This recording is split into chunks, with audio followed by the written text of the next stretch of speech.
Imagine if a 40-foot-long snake was alive in today's jungle. If it ate crocodiles and could crush a human in just 1 second. This isn't some horror movie or a myth. It's real. Its name was Titanoboa, a creature so huge that even the modern Anaconda looks tiny next to it. This predator was the most powerful reptile in the world since the dinosaurs. And the craziest part is, it lived during the hottest and most dangerous period on Earth. And everything that was supposed to be normal about it wasn't normal at all. 60 million years ago, the age of the dinosaurs had ended. The meteor impact had wiped them out. But life didn't stop. The area that is now Colombia was back then a super tropical jungle. It was humid and intense, with temperatures 5 to 8 degrees higher than today. This extreme climate made one thing possible. The warmer the environment, the bigger the cold-blooded reptiles could grow.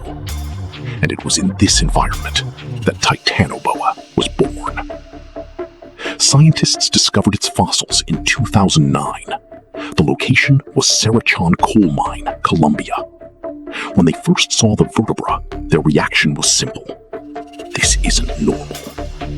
Its estimated length was 40 to 50 feet, and it weighed around 1.2 tons. To compare, a modern anaconda is only 20 to 25 feet. Titanoboa wasn't just big, it was impossible. This was everyone's question. The answer isn't simple.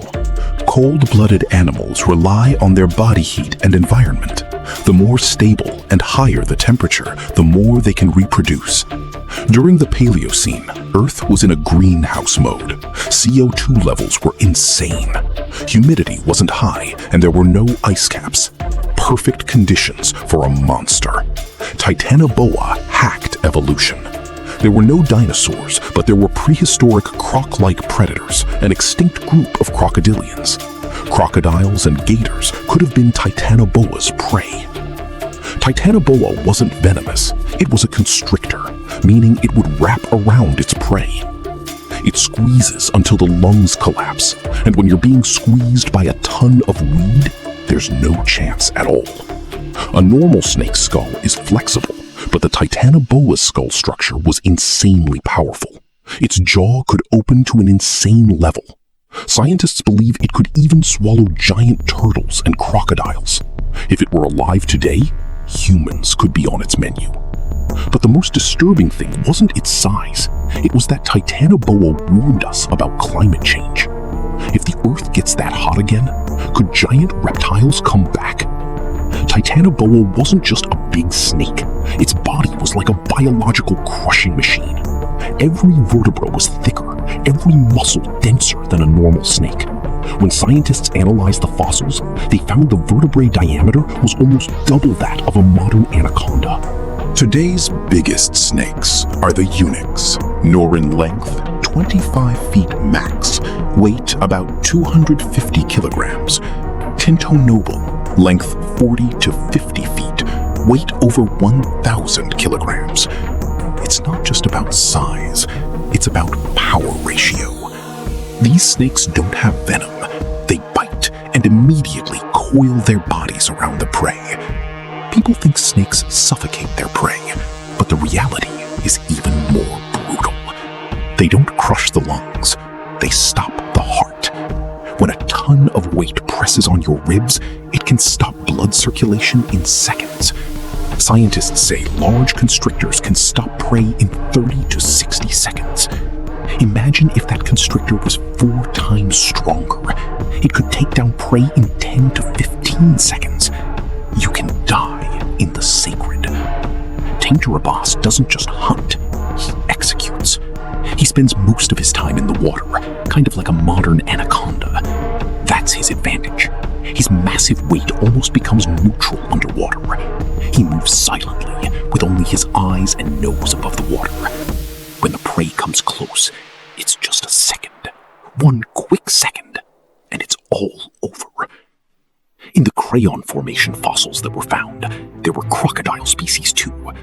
The crocodiles had a species called Emprocheois. This crocodile was about 6 to 7 feet long. In a normal ecosystem, crocodiles are top predators, but here it was the prey. Imagine a crocodile resting in the water, and suddenly something moves beneath it. First, there was a water ripple, then a sudden explosion, and the tarboa swallowed it up. The crocodile bites and rolls, but when the wear difference is that huge, the residents usually become useless. Now, the interesting thing is that the brain proportion of the N. tarboa was relatively small, meaning it wasn't an intelligent hunter. It was an instinct-driven predator. It didn't need strategy. Its size was its strategy. Nature gave it a simple rule. You're so big, you don't need to be smart. The Titanoboa was cold-blooded, and every function of its body depended on the temperature.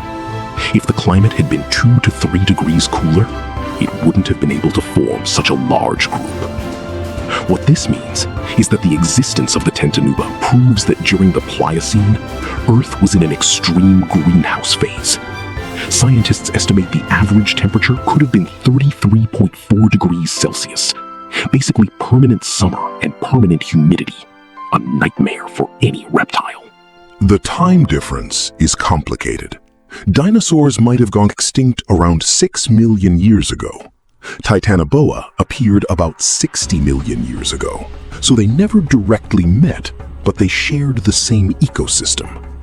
Titanoboa was a predator, a big snake, and it captured prey without much competition. One important thing was its metabolism. Such a huge snake needed an insane amount of calories to survive. Scientists believe it would hunt once and then digest its meal from head to tail over a long time.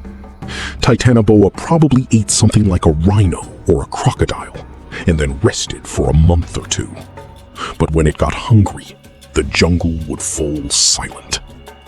Now the question is, if Titanoboa was so powerful, why did it go extinct? Was it climate change that killed it? Did mammals change the ecosystem? Or was there some other factor that turned this giant snake into history? Nothing killed the Titanoboa. No dinosaur, no super predator hunting it. So what actually happened? The answer is simple: climate change. But this time, it wasn't warming, it was cooling. After the Paleocene, the Earth gradually started cooling down. Forests began to shrink, humidity dropped, and when the temperature falls even by 2 to 3 degrees, that's a disaster for cold-blooded animals like the Titanoboa. Its metabolism depended heavily on the environment. If the Titanoboa's body temperature went from 32 degrees Celsius to 27 degrees Celsius, its growth slowed down, digestion slowed, movement slowed. And when its movement slows, the entire ecosystem reacts accordingly. So how did scientists estimate the size of the Titanoboa? The answer is the water breath diameter formula. Researchers in Milled, Colombia, compared the vitamin E levels in the Cerrejonensis formation of the largest caecilians. They used a formula showing that vitamin E is proportional to total body length. Data was taken from modern anacondas.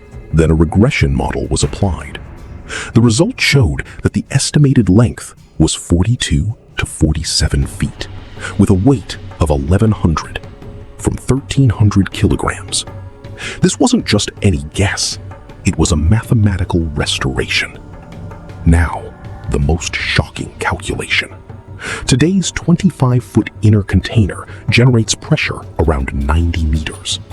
The cylinder's massive force was higher. Estimated construction forces could reach over 400 psi. For comparison, human ribs break around 150 psi, meaning the titanium tube could easily crush bones, not just by suction, but by structural collapse. As the climate cooled, mammals started diversifying. Small, warm-blooded animals spread, and birds evolved. The calculations changed. Titanium tubes lost their advantage as extreme heat vanished. And when the environment changes, the biggest creatures are the first to go extinct. There's a pattern. When the climate is stable and warm, reptiles dominate. The climate was unstable, and warm-blooded mammals dominated. Titanoboa is a symbol of a time when Earth was reptile-friendly. But the world never stays the same. Nature never lets anything last forever. Now, the most controversial thing is that scientists have calculated Titanoboa's size could only have been possible when the average temperature was between 30 and 24 degrees Celsius.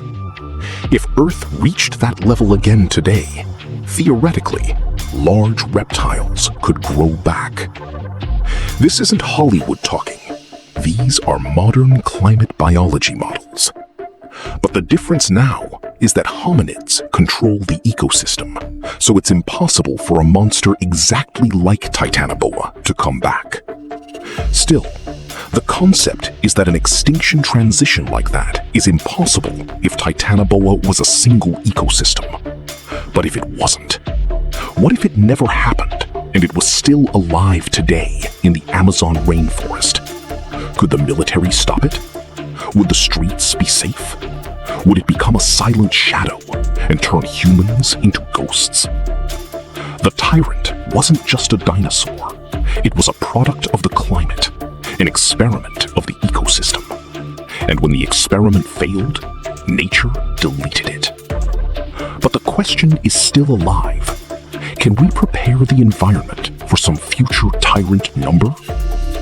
The Amazon rainforest, dense jungles, high humidity, endless rivers. This place is the most dinosaur-friendly environment in the modern world. If it could survive anywhere, it would be here.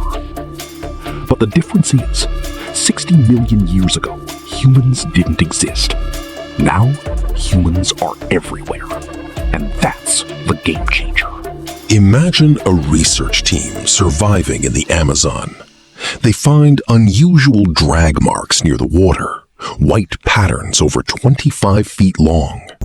They think it might be a large anaconda. But when they fly a drone overhead, the camera picks up a shadow in the water. It takes the team over 3 seconds just to figure out what it is. Then, the drone signal cuts out. Silence. If this news went viral and people saw proof of a mega snake like a Titanoboa, what would the first reactions be? Panic, then containment, then military involvement. The Brazilian government would seal off the jungle area, deploy thermal drones. But here's the problem.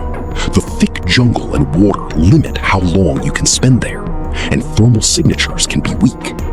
The dense jungle blocks radar, so the tech advantage is limited. Even if there was a 1-ton snake, would a rifle be its match? Can a rifle stop it?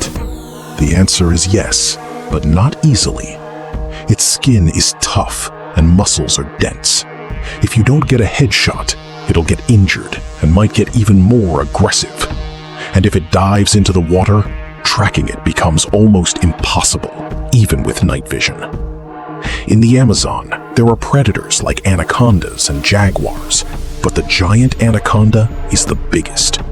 It would disrupt the food chain. Crocodile populations could drop. Large mammals might start disappearing. And when prey becomes scarce, predators might come near human settlements. That's when the real horror begins. If an anteater rarely makes noise, it can stay quiet for weeks. But when it does, it makes a big fuss. It can prey on livestock, wild buffalo, or even humans. A single 40-pound snack can easily cause trouble. It might take a week to digest, and during that time, it can be unpredictable or even dangerous to people. That's where humans have the advantage. The media will panic. Social media rumors will spread, calling it a monster in the Amazon. Tourism clips will go viral. Local villages will get involved, and there'll be an underground black market. Hunters will try to capture it. And if there isn't just one anteater, but a breeding pair, the problem could get worse. For scientists, this is a living fossil, a chance for genetic studies, climate research, model verification, and proof of ancient ecosystems. But ethical questions will also come up. Should we protect it or finish it off if it's dangerous? If it's a dangerous nature and there's a conflict between humanity and nature, it kicks off again. The military drones locate the Titanoboa on the riverbank. It's digesting a large caiman right now. The moment is slow, or maybe it's the best chance. Helicopters arrive. Snipers open fire. 3 shots, then 4, then 5. Paint refreshes the contact. The river water turns red. Then, silence. If the mission is successful, the world will breathe a sigh of relief. But if it disappears into the water, the jungle will fall silent, and people will start fearing every shadow. And Roba's return won't just be a monster story. It'll be a reminder of what happens when an arch's climate goes extreme. There's a scream. Nature does what nature does. We might think we control everything, but in reality, we're just temporary guests. Imagine the sunset over the Amazon, the river's water reflecting like golden glue, casting moving shadows. Slow, silent, majestic. Deadly Anaconda's shape is clear. We only catch glimpses of nature's perfect predator, yet it remains invisible. It's a reminder for humanity that the most powerful creature isn't necessarily the biggest, but the one perfectly tuned to its environment.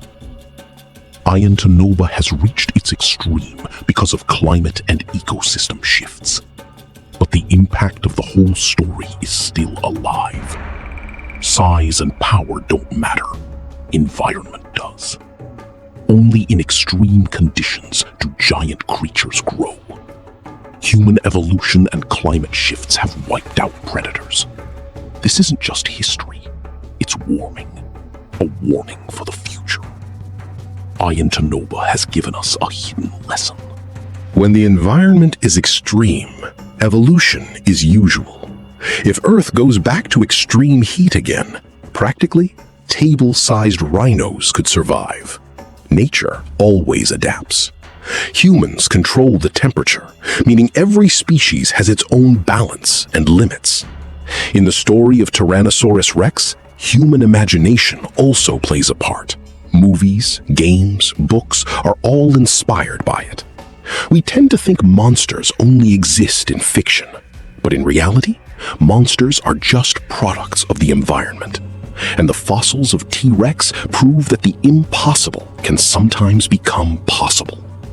T-Rex was an animal ahead of all others in size and strength, a predator that ruled its ecosystem until climate change ended its reign. It wasn't just a giant lizard. It reminds us that Earth's power is greater than ours. And in every shadow, every river, every forest, nature's magic is still alive. We are just witnesses and learners. If you liked this video, please like it and subscribe to the channel. See you in the next new video.